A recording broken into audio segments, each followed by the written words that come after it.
আগে চেক করো, তারপরে বিশ্বাস করবা, ঠিক কিনা? তাহলে এখন থেকে একটা কিছু শুনলে বিশ্বাস করবেন? একজন এসে বলল, ভাইজান আপনার মেয়েরে দেখলাম আরেক ছেলের সাথে বাজারে ঘোরাফেরা করে, ওই রমনার বটমূলে দেখলাম আপনার মেয়ে আরেক ছেলেরে নিয়ে ফষ্টি নষ্টি করে, লোকের কথা বিশ্বাস করে বাসায় যে মেয়ের চুলের মধ্যে ধরে মাইর, আইজো মার কাইলো মাইর। এরকম হইতে পারে না? হয়তো ওই লোক আপনার মেয়ের মতো দেখতে আরেক মেয়েকে দেখছেন। এরকম হয় কিনা সমাজে? একজন এসে বললো, ভাই আপনি এখানে ভাবিরে তো দেখলাম ওই জায়গায় আরেক লোকের সাথে ঘোরাফেরা করতেছে, খবর রাখেন না বাসা? আপনি রেগে মেগে, ঘটনা কি? আমার খেয়ে আমার পরে আরেকজনের সাথে, যে এই বাড়িতে যে মায়ের, কোনো কথা নেই। দেখবেন যে ছোট্ট মারামারি থেকে এই ঘটনা অনেক সময় বিচ্ছেদ বা ডিভোর্স পর্যন্ত গড়ায়, ঠিক কিনা? ওই যে শোনা কথায় কান দিচ্ছেন, ফাতাবাইয়ুন, আপনি চেক করেন নাই। হয়তো আপনার স্ত্রীর মতো দেখতে বা আপনার স্ত্রী যে জামা পরে, যে পোশাক পরে, এরকম পোশাক পরে আরেক নারীকে দেখছে, আপনার বউ না এটা। আপনার মেয়ের ব্যাপারে যে তথ্য দিয়েছে এটা সঠিক নয়, সে আপনার মেয়ের মতো আরেকটা মেয়েকে দেখেছে, এসে আপনার কাছে বলে দিছে, আপনি বিশ্বাস করছেন। ভেজাল আছে না নাই? এই ভেজালগুলোকে থামানোর জন্য কোরআনে এই বিধানগুলো নাজিল করেছে কে? তাহলে ফরিদপুরের ভাইয়েরা, সমাজটাকে সুন্দর রাখার তথ্য একটা শুনলেই বিশ্বাস করবেন না। সিলে কান নিয়ে গেছে শুনলেই সিলের পিছনে দৌড়, নাকি? কি করবেন? আগে কানে হাত দিয়ে একটু দেখবো কান দুইটা আছে না নাই, তারপরে চিলের পেছনে দৌড়াবো। তাহলে এখন থেকে আমরা তথ্য একটা শুনলেই বিশ্বাস করব। তাহলে কি করবেন? বলতে হবে কি করবেন? যাচাই বাছাই, জাস্টিফিকেশন অফ দ্য নিউজ। কোন নিউজ জাস্টিফিকেশন ছাড়া আমরা প্রচার করব, বিশ্বাস করব, শেয়ার করব না। আল্লাহ বললেন, ইয়া আইয়ুহাল্লাযীনা আমানু লা ইয়াসখার কওমুম মিন কওম। ওহে আমার ঈমানদার বান্দারা, শোনো শোনো, খবরদার কখনো কোনো মুমিন বান্দারে ঠাট্টা করো না, অবজ্ঞা করো না, ঠাট্টা করো না। তার মনে কষ্ট হয় এমন কোনো কথা তারে বলো না। Never scoff of anybody. কাউকে নিয়ে ঠাট্টা করবেন না, তার দেহ নিয়ে, তার আকৃতি নিয়ে, তার বংশ নিয়ে। এক লোকের বাবা ছিল চোর, কিন্তু তার ছেলে অনেক ভালো। আপনি কি তারা বলতে পারবেন তুই চোরের ঘরের চোর? বলতে পারবেন? চুরি করছে বাবা, ওর কি দোষ? কথা বলেন। এগুলো কবিরা গুনাহ। আওয়াজ করে বলেন তো, কি গুনাহ? কবিরা গুনাহ। কারো আকৃতি নিয়ে, আমার ফরিদপুরের কলিজার টুকরা যুবক ভাইরা, কারো আকৃতি নিয়ে কখনো অবজ্ঞা করবে না, তুচ্ছ জ্ঞান করবে না। এটা কবিরা গুনাহ, এটা আল্লাহ খুব অপছন্দ করেন। এর কারণ আকৃতিটা আমাদের হাতে নাই। আমাদের কারো নাক লম্বা, কারো খাটো, আমরা কেউ কালো, কেউ সাদা, আমরা কেউ স্মার্ট, কেউ অন্যরকম। তো এই যে আমাদের এক এক ধরনের আকৃতি, এটা কি আমি বানাইছি? আপনি বানাইছেন? দিছে কে?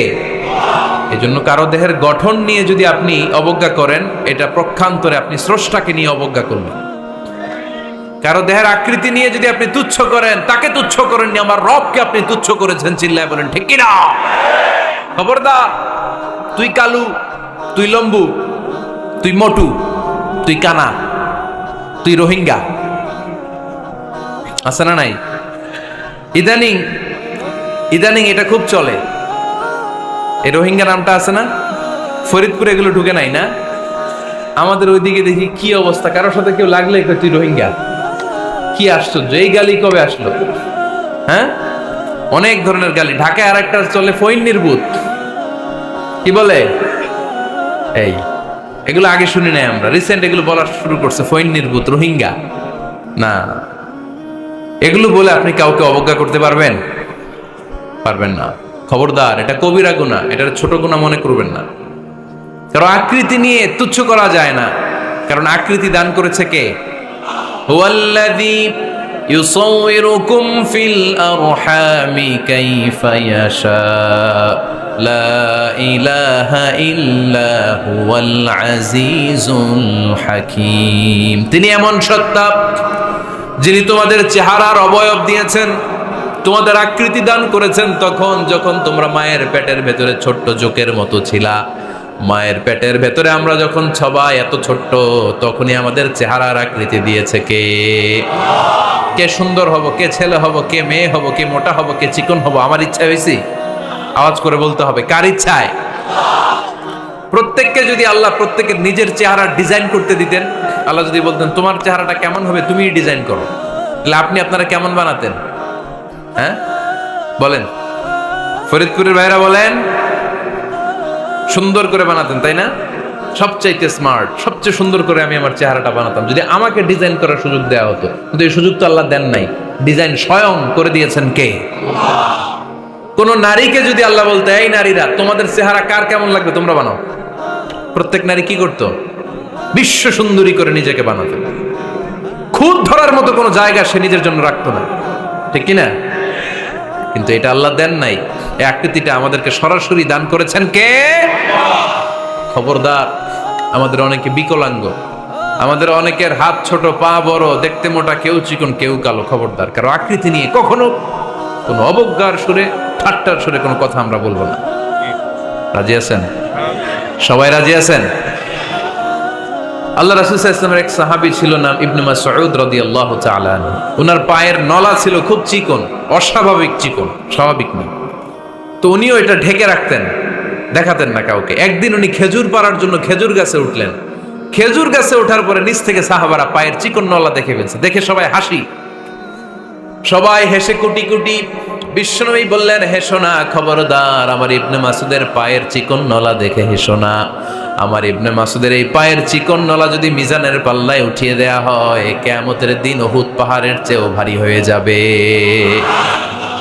খবরদার, আমার ইবনে মাসুদকে আমার আল্লাহ অনেক পছন্দ করে, তার পা চিকন দেখে তাকে তুচ্ছ করো না। আল্লাহর হাবিব সাল্লাল্লাহু আলাইহি ইসলামের 11 জন স্ত্রীর মধ্য থেকে একজন স্ত্রী ছিলেন একজন স্থূল আকৃতির, অবিসিটি ছিল, একটু মোটা।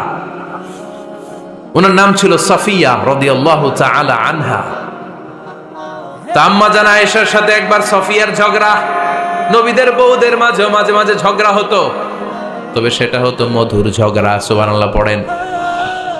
আম্মা জান আয়েশা রাদিয়াল্লাহু তাআলা আনহার বাসায় একদিন বিশ্বনবী বসা ছিলেন, আর একজন স্ত্রী, বিশ্বনবীর আরেকজন স্ত্রী রান্না করে কিছু খাবার আম্মা জান আয়েশার ঘরে পাঠিয়েছেন। এক দাসী দিয়ে বলল, যাও এটা আয়েশার ঘরে দিয়ে আসো, কারণ নবী আয়েশার ঘরে। আম্মা জান আয়েশা রাদিয়াল্লাহু তাআলা আনহা বললেন, এগুলো কি? ওই দাসী বলে, তরকারি। কে দিছে? অমুক স্ত্রী। কেন দিয়েছে? আমি কি রান্না করতে পারি না? তোমরা রান্না তোমরা খাও। এই কথা বলে পাতিল সহ উড়ায় মারছে চেহারার মধ্যে। এর কারণ ওনারা মানুষ ছিলেন, মানবীয় ব্যাপারগুলো ওনাদের মধ্যেও কাজ করত। আবার এক স্ত্রী ঝোল দিয়ে রান্না করে কিছু খাবার নিয়ে এসেছে। আম্মা জান আয়েশা রেগে মেগে ওই ঝোল নিয়ে ওই স্ত্রীর গালের মধ্যে মেখে দিয়েছেন। বিশ্বনবীর আরেক বউয়ের গালের মধ্যে ওই ঝোল লাগাই দিচ্ছে। এবার ওই স্ত্রী বিশ্বনবীর কাছে যেয়ে বলে, ইয়া রাসূলুল্লাহ, দেখেন আয়েশারে আপনি বেশি আদর করেন তো, দেখেন কি করে আমাদের সাথে।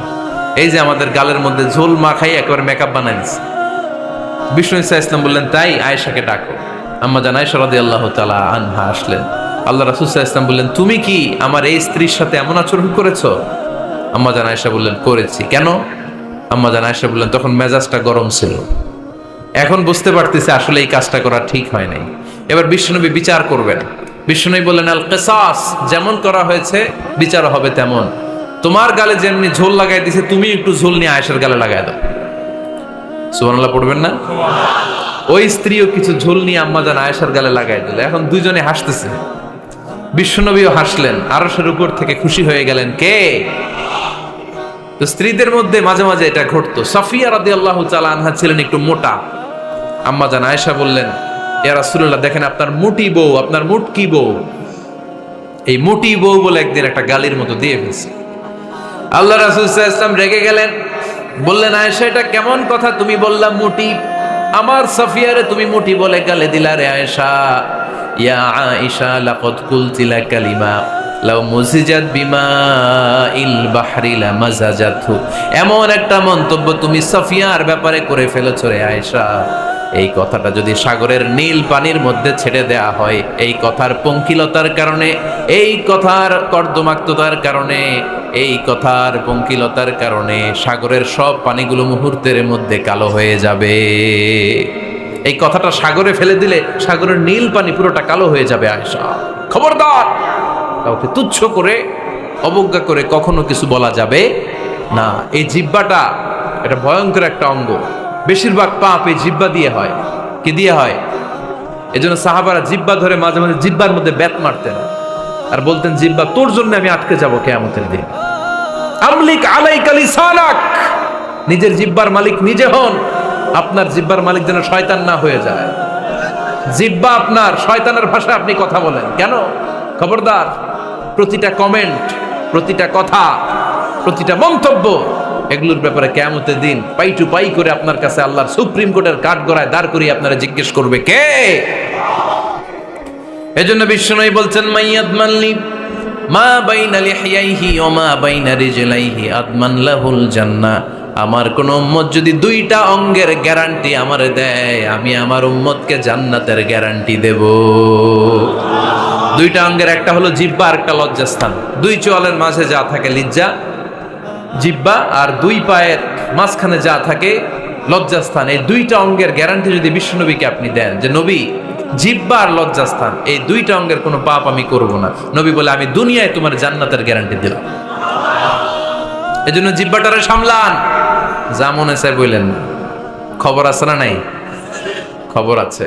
মা ইয়ালফিযু মিন কাউলিন ইল্লা লাদাইহি রাকীবুন আতীদ, যা মুখ দিয়ে বের হয় লিখে রাখার জন্য দুইজন ফেরেশতা রেডি করে রেখেছে। কে?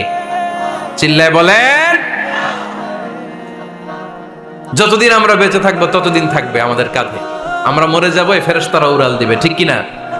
দুই কান্দে জি ছিল যে তোমার দুইজনা পাহারা, তোমারে একলা থইয়া পালাইছে তাহারা, তোমার আটকুঠুরি নয় দরজা বন্ধ এবার হলো রে হলো, মুখে আল্লাহ রসুল সবে বলো, ও মুখে আল্লাহ রসুল সবে বলো, দুয়ারে আইসাছে পালকি নাই হরি গাও তোলো রে তোলো, মুখে আল্লাহ রসুল সবে বলো।